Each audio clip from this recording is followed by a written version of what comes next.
Let me welcome Martin Strack. Martin Strack received his PhD from the Ruhr University Bochum after completing studies in bioorganic chemistry in Bochum, Germany, and organic chemistry in Montreal, Canada. In 2016, he joined the process research department of MercachemSyncom, and senior scientist, he completed successfully a number of PRD projects, including route scouting, route optimization studies, impurity synthesis, and catalyst optimizations. Since 2019, Martin has taken a new role as a project manager and is supervising diverse projects in the process research and development.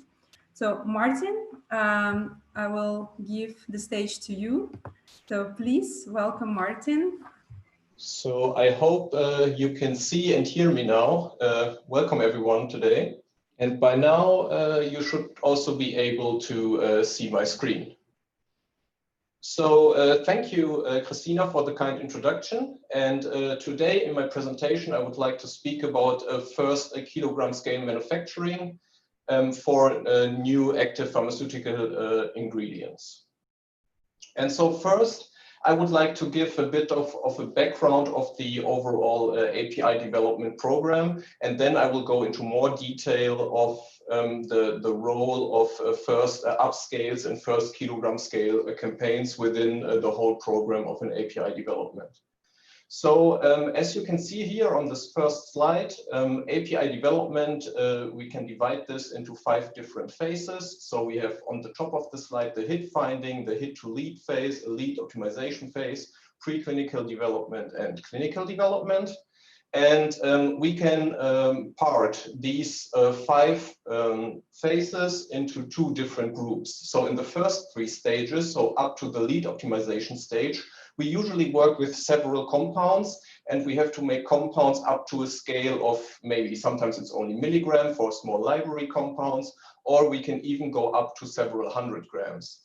And then at some point, the development changes a bit, and then we only start to work on one compound, which we then have to produce on an even larger scale to support all the preclinical and clinical development activities.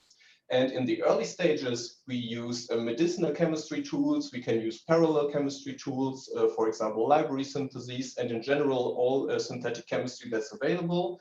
And then in the later stages, we start as process research. We look at scale-up chemistry, and the ultimate goal is usually in the early development phase to produce a first GMP batch, which then can be used in first-in-human clinical trials. So to give a brief comparison of what is important in the early stages, so up to the lead optimization, and then what becomes important for the scale-up chemistry, I've compiled here this short table. So as I already mentioned, in the early stages, we work on many chemical compounds. We have new chemical entities and innovative chemistry. Usually column chromatography is the purification method of choice because it's convenient and quick. And if we look at the materials we make, usually it's acceptable if we have a clean HPLC UV chromatogram and a clean NMR. And of course, we have to make many compounds in a very short time, so time is also critical. If we then move to the scale-up development, then we have at some point a clinical candidate selection. And that means that from that point onwards, we want to only focus on one molecular structure and produce this structure as efficient as possible. And that means that we have to produce at a minimal cost. And also, of course, for that, we would like to have high yields. Furthermore, when we start the scale up, we need our synthesis to be reproducible and scalable. And that means that if we have made the compound in the early stages, for example, on 5-gram scale, we want to be sure that in our scale-up campaigns, when we go to 50 gram, when we go to 5 kilo maybe, that the chemistry performs in the same way and that we get materials with the same quality, of course, in every campaign we do. And as I already said, so quality becomes very important. especially when we think about that we want to apply our API at the end in humans, so we want to give it to a human being, we want to be very sure about the composition of this material. And for that, not only LC-MS UV and NMR is critical, but we also need to think of all other components of our material. And that can be, for example, water content, residual solvents, and for that, the residual solvent level is limited. Also, inorganics are important, and elemental impurities. So these are often transition metals, and there are also certain levels only allowed in a final API. What is also important to mention is that the solid state of our compound becomes very important, so only of the final API, because a different solid form, which is also called a polymorph, can have a different pharmacological behavior. So as we want to be sure that with every synthesis campaign we have the same pharmacological behavior, we have to produce our compound always in the same polymorph. And of course, as in the early stage, time is always critical, but also the quality of our material becomes more and more important, and in the late stages of development, even critical. So now I have compared a bit the early stages, so where you work with many compounds, and a stage where you start the scale up. But in the end, you want to make a GMP batch. And for this, I have compiled here this slide, which shows only one option, how such a program can look like. And we don't have to go through the details, but what I would like to show here on the slide is that at some point we start selecting one clinical candidate, so one molecule, and then we start a route scouting for a scalable route, for example. But with this route that we have, we are not yet there. So in principle, we still have to do a lot of development activities, including, for example, analytical method development. We have to do some technology development. We have to determine the polymorph of our compound. And with that, we then end up, or we are able to produce a GLP tox batch. And with that, this material can, for example, be used for regulatory tox studies, but also for formulation work. And with this GLP tox, the reasoning for producing this batch is that it is quicker to access material, and this can then be used for the preclinical development studies which are necessary. And then from this GLP tox batch, we can do analytical method validation, and then we will produce a first GMP batch, which then can be used for first in human clinical trials. So this is the whole trajectory ending up with the GMP batch. And what I would like to speak about today in detail is how can we move on from our clinical candidate selection to a feasible route, or a route of which we think that it's possible to be used on large scale for GMP manufacturing. And then this also usually delivers a first batch of material, which can be used for early studies. And what we have to keep in mind is that when developing the chemistry, that we have to meet all the guidelines which are there for the GMP batch, and that we have to consider them during our development phase. And at MercachemSyncom, we call this number of activities which are necessary from the clinical candidate selection up to the road demonstration a route scouting. And a route scouting consists usually of a literature research, so a paper route scouting, and an experimental part in experimental route scouting. And this can also be seen as two stages. So the first stage would be then to create routes on paper, which is a creative process. We have to brainstorm ideas. We have to collect all ideas which we can generate to make a specific structure. And then we would prioritize them based on certain criteria, which I will mention later in this talk. And then the second stage would be the experimental route scouting. And usually we observe here three phases, which I called here the key steps first phase, the optimization, and the demonstration. And of course, these two activities, so the paper route scouting and the experimental route scouting, are not two separate activities. Of course, when you do experimentation, you will always go back to confirm your results in the literature, to find some extra information on a reaction which may work. So it's an interplay of these two activities. And to complete a bit the picture regarding the GMP production, we would have a third stage, because it's a first upscale, it's still kind of a root scouting and research work, and this would be then the production with the increasing quality demands to produce, for example, a GLP tox batch. So the question is now, how can we efficiently and systematically generate ideas how to make a particular molecule? And for this, it is important to know that what we would like to have as an efficient production process is a convergent route towards our molecule, because it will be more cost efficient and more time efficient. Furthermore, we would like to develop an efficient protecting group strategy in order to avoid unnecessary steps in case we have to replace a protecting group during our synthesis. And of course, the feasibility of our route is a very critical parameter before taking a route to the lab. And to generate this type of routes, which we would like to have, we like to do a disconnection approach, or you also find the term in the literature retrosynthetic analysis. And the strategy in this approach is to divide the molecule into suitable building blocks. And then you look at your building blocks and divide them again by strategic bond disconnections. And then at some point you will end up with commercially available starting materials. And I have placed here on the slide a small figure and an example. So we assume that we have 3 building blocks in our target structure on the bottom left. And this contains 3 building blocks, and we have 2 strategic bonds we may want to cleave, and then we will end up with the 3 building blocks, and we find that 1 building block is already commercially available. So on the slide it's the blue one, and then we look into the synthesis of the other building blocks, so the red one and the gray one, and then we do this in an iterative fashion, and we end up with commercially available building blocks. And from this analysis, then we would start to build routes by moving from the starting materials to the final products.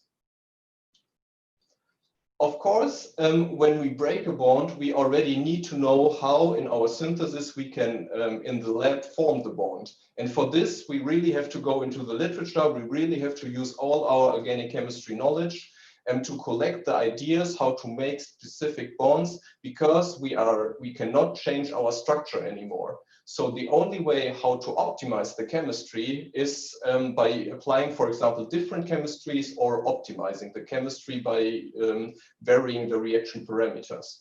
And here I have placed on this slide an example for a aryl coupling, which is, for example, a palladium catalyzed reaction. And then we can look into the literature, and then we find that, for example, to form this bond, we can use a Suzuki coupling, a Kumada, a Stille, a Negishi, or a Hiyama coupling. And because we have to think already about that we want to apply this chemistry later on in large-scale reactors, we look at the toxicity, and then we find that, for example, a Stille coupling would not be preferred for a large-scale campaign, because, yeah, the tin residues are a bit difficult to remove and also quite toxic. And so this is not something which we would like to do on a 10-kilogram scale, or maybe even a 100-kilogram scale. Further, when we then have looked at the chemistry and we looked at the literature examples on what chemistry is available, we also already get a very good understanding of our optimization parameters of each reaction. So because we have looked in the literature, and then we found, for example, for the Suzuki coupling, that we always find the palladium precursor which is used. We always use the ligand, a base, a solvent, and the temperature. And exactly these will be actually the parameters that we can optimize later on in the experimental optimization stage. So this was now a lot of theory about the disconnection exercise and retrosynthetic analysis. So now I would like to go to an example. And here I have chosen the compound GS5734, which is also called remdesivir, and it has recently been approved by the FDA and also the EMA for the treatment of the coronavirus. So how can we then approach our disconnection? So we look at the structure, and we try to find critical bonds which we think we can form. And furthermore, we also look into the structure and try to divide it into building blocks, which may be commercially available starting materials. And when I do this for this remdesivir structure, then I actually find 6 different building blocks and 12 different bonds which we may form. And so to quickly go through this, so we have this ethyl-butyl alcohol, we have this black alanine building block, we have a phosphorus bridge, then we have a sugar kind of ribose molecule in the middle, we have a cyanide, and we have this triazine bis heterocycle, which is connected via bond 7. And now, because we cannot go through all the bonds today, of course, and look at all the building blocks and options, I will just give here some examples. So to create a highly convergent route, what we actually would do is to disconnect bond 4. And cleaving bond 4 will give us intermediates of the types of intermediate type 1 and intermediate 2. And so we would have a phosphorus with some kind of leaving group, for example, a chloride. And we will have the sugar entity with the free hydroxy group, and the other 2 hydroxy groups, of course, will be protected, for example, with an acetonide. And then we go to the next step and look into the synthesis of these intermediates, because both compounds are not commercially available. And then for intermediate 1, we would cleave bond 1 and bond 2 to end up with the alcohol, an alanine building block, the phosphorus bridge, then a ribose-like structure, a cyanide, and our triazine heterocycle. And for this presentation, I would just like to assume that the building block 1 is commercially available, because this synthesis also entails various options. And now we are at the stage of the commercially available starting materials. And then we start to generate routes for the intermediates. And here I would just like to give 2 examples for intermediate 1 and intermediate 2. So if we want to make intermediate 1, we look into catalog compounds which are available and get an initial feeling for the prices for the starting materials. And so the alcohol which we have to use, starting material 1, is reasonably priced. And for the Bock alanine, this is chosen here because it has a good price. So it has a reasonable price, and also the Bock group is a good protecting group, which is of course needed to avoid the homocoupling during the esterification reaction. So then we already had a look into the literature, and we find our reaction parameters. So we have the coupling agent, the base, and the solvent. And then we would end up after esterification with intermediate 3. Then we would have to do the Bock deprotection, and this is done under acidic conditions. So our reaction parameter would be an acid and a solvent, and then we would end up with intermediate 4. And then we would install the phosphorus bridge. Of course, here we can already see on paper that we have 2 chlorides attached to the phosphorus, which can react in the same way. So we can already anticipate that there may be a side reaction to form a dimeric species having 2 times intermediate 4 bridged by the phosphorus. Furthermore, if we look at intermediate 1 chloride, we already know from our chemical experience a bit that it may be difficult to isolate this compound because the phosphorus-chlorine bond is quite labile, so it may be tricky to isolate it. We may rather want to isolate another leaving group there. And then if we look into literature, we find this nitrophenol leaving group, which we may use. And this is one potential route towards an intermediate 1 compound, which we may make in our synthesis. If we look at intermediate 2, then we find actually 2 commercially available starting materials which may be used. So the one starting material is the tris-benzyl protected ribosolactone, so SM4-benzyl. And the other commercially available starting material is the acetonide protected compound with the free hydroxy group. So if we start with SM4-benzyl, what could be done here is we could protect the nitrogen 2 times in situ, and then we would do a transmetallation reaction to the Grignard of BB1, and then we add this Grignard to SM4-benzyl, and then we end up with intermediate 5. Subsequently, intermediate 5, the free hydroxy group is activated with a region combination, and then we can add a cyanide source. And this would then give us intermediate 6. And from the literature, which I found here in this preliminary analysis, it is very nice to see that this works quite stereoselectively. And then the last two steps of the synthesis would be a protecting group switch. So we would deprotect 3 benzyl groups and then form the acetonide. And that would then give us intermediate 2. The alternative synthesis uses quite similar chemistry. So we would protect in situ the amine, but we would also have to protect the starting material for acetonide, and then do the Grignard reaction.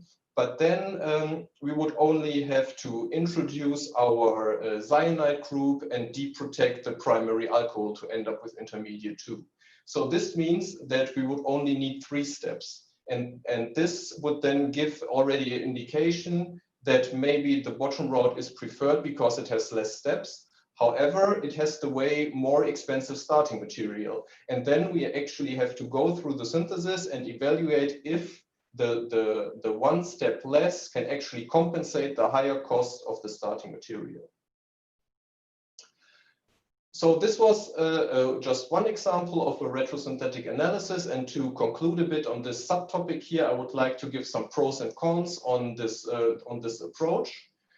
So the pros are that it is a systematic approach and that we can very conveniently and directly generate convergent routes, because by disconnecting bonds, we always get highly functionalized intermediates. Furthermore, we can effectively compare our approaches, and we can conveniently identify critical steps in our synthesis, and we can identify our reaction parameters on the way. So the downsides are that we have to have a careful look at our chemistry. So we cannot always only disconnect 1 bond, because of course there are more elaborate transformations converting or maybe forming 2 bonds or even 3. And yeah, it requires time, and it is only a theoretical evaluation. So that means that even though we have a route on paper which looks perfect, it of course does not mean that it will work in the lab as good as on paper. So now, assuming that we have used our disconnection exercise and we have generated a series of routes, so usually with the MercachemSyncom we get maybe 10 to 15 routes or 10 to 15 ideas. How can we then select routes to limit the experimental work? And here I have compiled a few criteria, and I would like to start with the number of steps. So as I already mentioned, it is always, of course, more time efficient to have less steps, but it's also more cost efficient. And I have given here a brief calculation example on the right side, assuming that we have a linear synthesis of 4 steps and we have an average yield of 80%, then we would end up with an overall yield of 41%. Assuming that we could make the same molecule in a more convergent approach, this would mean that we could save 1 step, and then we would have 3 steps and we would have an overall yield of 51%, and this will already be a significant cost improvement of the overall process. And yeah, I've given this example already on the slide. So this is from the remdesivir. And yeah, as I already mentioned, we have 4 steps for the top route for the benzyl protected compounds, and we have only 3 steps for the acetonide. And yeah, it is not really clear here on paper which route actually will be better based on the number of steps, because yeah, the cost of one starting material is way higher than the other.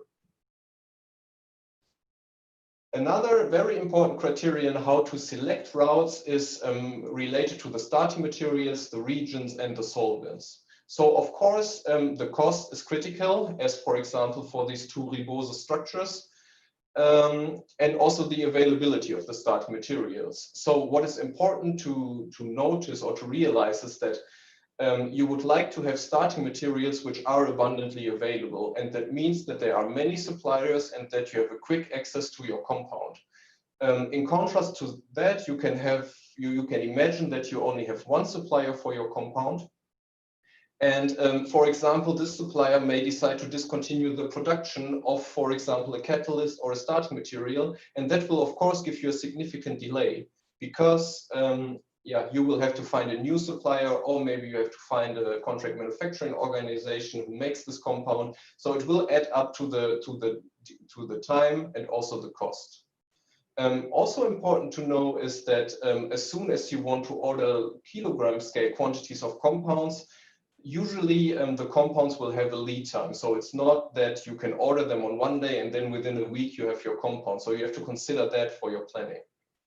Furthermore, it may also be an option, for example, to produce an advanced intermediate, so a new chemical entity at a CMO. But for this, you also have to consider the production time, and it's also, you have to manage the risk, because of course, if you scale up new chemical entities, then there may be a delay in your production, or even a production may fail if you don't have a reliable supplier. And this could be, for example, here the case for the BB1. What is more related to only to the regions and the solvents is that you have to anticipate on your plant conditions when selecting a route. So that means that if you have, for example, toxic regions, it may be a problem to use them on large scale. But another point is that if you develop a process in one particular country, then it does not mean that the regulations in this country is actually valid for all production sites all over the world. So you may develop your process somewhere in Europe, and then you want to do the scale-up chemistry in the US, for example, because it's more convenient. And maybe then you can't use all the solvents, or it's more difficult to use some solvents or regions. Another criterion, of course, is safety. This is very important. And if we can choose between a route which has a hazardous risk, for example, azide chemistry, and we have a route which does not have this risk, we would, of course, always prefer the route which has no chemical hazards, because getting the hazard under control also always adds up to the timeline, and it will be more expensive to develop a safe process. Furthermore, you have to, when you choose a route, you have to think of your GMP strategy. And I will come to that on the next slide. And of course, the chance of success is probably the most important feature of your paper evaluation of your routes. So here on this slide, I have compiled only a few aspects of the GMP strategy, which are probably most important early on. And yeah, I will guide you through this. So the first thing which we need for a GMP process is we have to have a compatible purification strategy. And that has to do with the impurity profile of our final material, which has to be under control. And for that, column chromatography has shown to be quite tricky upon first scale-up campaigns. So this is a downside, only a downside. It doesn't kill, you can use still columns in your first GMP campaigns. However, at some point when you scale up the chemistry, it just is not feasible anymore regarding the cost, but also the handling. So you need a lot of solvent.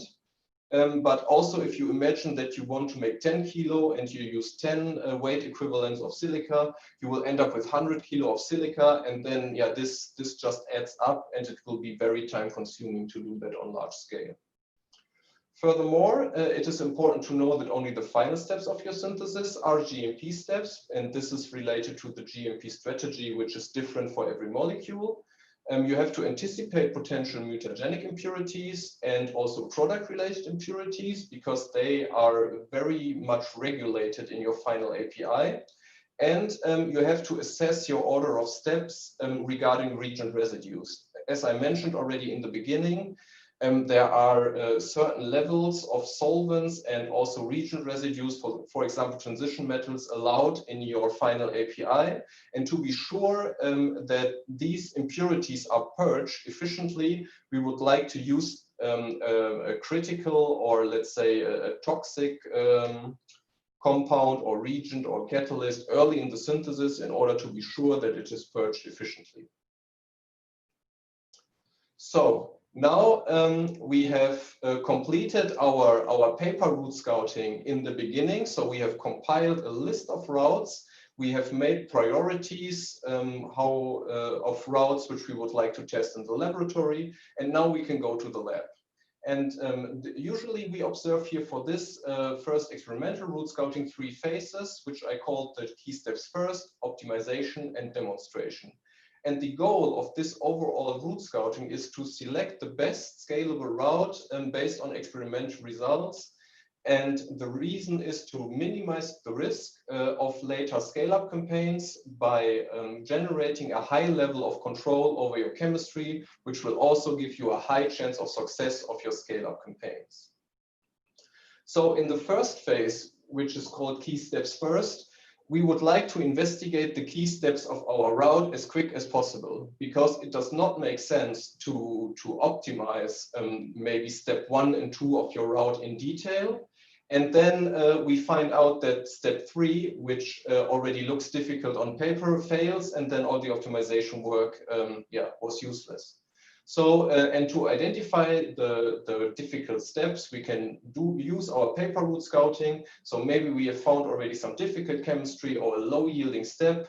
We anticipate maybe somewhere a side reaction, or we have only limited literature examples. And then we would like to reach this step as quick as possible by doing, for example, gram scale synthesis, and still column chromatography is allowed just to produce some material. And of course, we would like to collect as much information on the way by doing this gram scale synthesis. For example, to find out if an intermediate is a solid. And then this could be used later on as a purification point to develop, for example, a crystallization or precipitation. So if I look at my remdesivir example, I look at the first 2 steps, so we have an esterification, so this should work fine. We have a Bock deprotection, which is also quite well described in the literature, also for ester-containing compounds. And so as you see here, I assume that the last step, or the third step here, will be critical, because actually we have 2 chlorides with the same reactivity. So what we would suggest to do is to just quickly produce a smaller quantity of intermediate 4 to assess the critical step, see if it's valid, do some optimization, and then actually look into the first 2 steps afterwards in detail. And the goal of this first phase is to accomplish a proof of concept of a valid route as quick as possible to go to the optimization of this route. And so for the optimization, we then start to screen all different reaction parameters we have optimized. So here I have compiled a list of for the esterification reaction, which usually has a coupling agent, and we can also call it an activator, a base and a solvent. And I think I will not go in detail through the table, which I have pointed out here because of timing reasons. So yeah, here I have compiled only a list of potential regions we may use. And then we use parallel experimentation to screen the different parameters. And it's also important not only to change the solvent or the coupling agent, for example, but we also have to find the temperature, or the temperature range where our reaction works. We have to look at the concentration. So it's important to note that usually in the early stage chemistry, so up to the lead optimization, usually a lot of solvent is used compared to later stages. And so usually in the scale-up campaigns, we work at way higher concentrations. Furthermore, the reaction times becomes critical. And also the order of addition and workup procedures have to be developed in order to optimize the chemistry and make highly efficient processes. Furthermore, when we develop workup procedures, of course, this is to find purification points and also to purge impurities efficiently during our workups. And after this second optimization phase, we would like to have procedures which we can use in demonstration campaign on several 100-gram scale. And so for this optimization, we would work maybe on 5-gram, 10-gram, 20-gram of compound. And then having completed the optimization successfully, we would then initiate a demonstration. And in this demonstration campaign, we, for example, would like to make 100 gram. It depends a bit on the material need of the compound. Of course, we could also think about making 200 or even 500 gram, also depending on the dosing, if some information is available. And the overall goal is to prove the scalability of the procedures and to demonstrate the route. And we also would like, in this process, we would like to observe scaling effects. So for example, we often see that when we scale up a reaction, that the reaction time becomes longer, which may lead to side products actually. It's also sometimes only upon scale up we see exotherms, which were not visible before, and then we have to adjust our cooling strategy. We would like to run this campaign in multiple batches, so to do each step in more than one batch in order to check if the procedure which we have is reproducible and gives the same type of material. So we demonstrate our purification strategy, we demonstrate the isolation procedure of the final product, and we get a first batch of final product, which we then characterize to get further or first information on the composition of our material. And then this material can be used for early development activities, for example, for early stability studies, for pre-formulation work, or early tox studies. And having completed these three phases, we have established a high level of control over our chemistry. So we know our chemistry now very well, and we think that we can use this chemistry then for further scale up and also to initiate further development activities, as I have shown on the slide, which leads to the GMP production. So to summarize my presentation of today, we have discussed a route scouting program for the first kilogram scale productions of an API. And I have shown you that it is an interplay of paper route scouting and experimental route scouting. For the paper route scouting, we have discussed the disconnection approach, which is also called retrosynthetic analysis, to efficiently generate convergent routes towards a desired structure.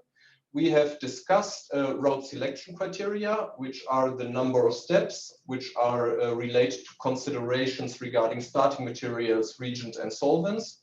Furthermore, safety is very important, the GMP strategy, and of course, the chance of success of your route.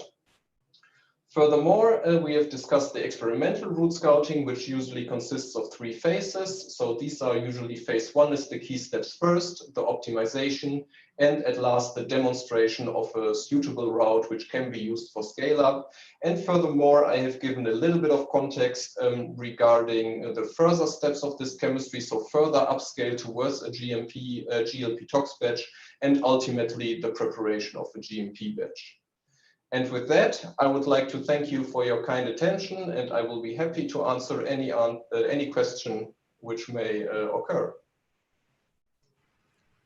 Thank you, Martin, for this great presentation. Indeed, we do have quite some questions for you to ask, and we have about 10 minutes to reply to them. So I have one question from Chiara Borsari. Could you comment on solvent selection and purification techniques in scale-up synthesis versus small-scale synthesis? Yes, so I think what is done on small scale very often is that you use column chromatography for purification, or also, of course, preparative HPLC or preparative SFC. Even if you work on small scale, you could still think about, of course, a TLC as a purification technique, so prep TLC. But then upon scale up, at some point, these techniques would be way too time consuming. And so usually what we like to develop or what we like to do is to purge side products, of course, with extractions or with crystallizations. And for that, of course, yeah, we need to know about the solubility of our compound. Okay, but you don't have preferences in terms of safety regulations and things like that? You mean safety regarding solvents, or? Yes, yes. Yeah, of course, there are preferred solvents on large scale, of course, non-toxic ones. I have put a few here on this slide, but of course, yeah, so these are some preferred process solvents, but of course, this is not limited to the small list. Yeah, it really depends also on the production side. For example, I can give an example from our daily work here. We once developed a process which worked very well in DMF. And at some point, we got to know from our customer that actually DMF is not able to be used in the plant, even though before they did not mention that, and because for them it was also not clear where they wanted to place this production later on for scale up. And so yeah, it is very dynamic regarding solvents, I would say. Okay, thank you. We have another question from Nicolas Brach. When you go through the literature research to build the sequence, do you look at all journals indifferently, or there are some of them that are more relevant than others? So I think we look at all literature indifferently. So what we use is usually Reaxys and SciFinder for an initial analysis. And then, yeah, there are references to certain journals, of course. But yeah, if, for example, if you have very special reactions, you also look at all the journals that are available, even less known journals. And we also see chemistry which works quite nicely looking at less known journals. So it's not like that we only look at, for example, Jax and Angewandte to look at chemistry. Okay, thanks. We have another question from Chiara Borsari. She asks, which overall yield do you consider successful in a multi-step scale-up synthesis? Do you have a rule of thumb for this? Chemist, I would say 100%, but yeah, I mean, it's as high as possible. So yeah, we have to evaluate all our parameters, and then we have to develop the best chemistry that is available. And this is the goal. And there is always, of course, a little bit to optimize, but usually the timeline becomes critical, and then we have to make a decision on the chemistry and do a scale-up campaign. And another question, so what are normally the timelines for a route scouting project that you have? So on average? Yeah, so this is a very difficult questions, because of course every project is very different, and you think of a route which only has maybe 3 steps, then of course and maybe the steps are also easy, or let's say they are very well described. And then of course the development time will be very short, but if you have to start from scratch, and then you find in the literature in your first analysis that maybe the synthesis is only described in 20 steps, and you have to develop very many new chemical steps, then of course the development time will be way longer. So there's unfortunately no general answer to this question. Okay, great, thanks. We have another question from Suzanne Will. She's wondering about when you're using commercially available compounds, do you have a certain price limits on how much you could spend on starting materials? So this is also difficult to answer in general, I would say. So we as a company, of course, work for our clients. And for us, it's acceptable what our client is willing to pay, of course, for its starting material and for the cost of goods for the production. So, but of course, it's again as cheap as possible, and as cheap as we can get the materials in hand. Okay, and I would also have a question, because what if when you're developing a new route and you source different building blocks, and then one of the building blocks is not accessible on a larger scale? Would you then go also back and develop the route for the building block production? So basically go one step backwards. Actually, we would like to avoid to go one step backwards. So if we have a building block which is accessible on a smaller scale but not on a larger scale, then we would early on look at different suppliers and contact people in our network to see if they would be able to provide it's usually done via business development and via agents, that then would make a contact to a company which would be able to produce the compound, and we do that early on in order to be sure that later on we have the compound in time in hand. Okay, great. And I have another question here. So you mentioned that for many companies, also while you're developing the synthetic route, it's very important to look at the impurities. And we know that currently the regulations regarding impurities is really restricted. So do you already address the point of what impurities you're going to have, and you analyze them while performing the route synthesis? Or you address them later on when you're preparing the GMP material? So we always look at the impurities as early as possible. Of course, we have a closer look in the final steps at the impurities, but as soon as so usually we analyze, of course, our samples by a suitable technique, for example, HPLC. So as soon as we see an extra peak, we try to find out, for example, by mass analysis, what this impurity could be, because of course, if we understand which impurities we have, we may also develop strategies how to avoid forming this impurity. So it's not only a matter of the regulations, but also we can improve our process by looking at that.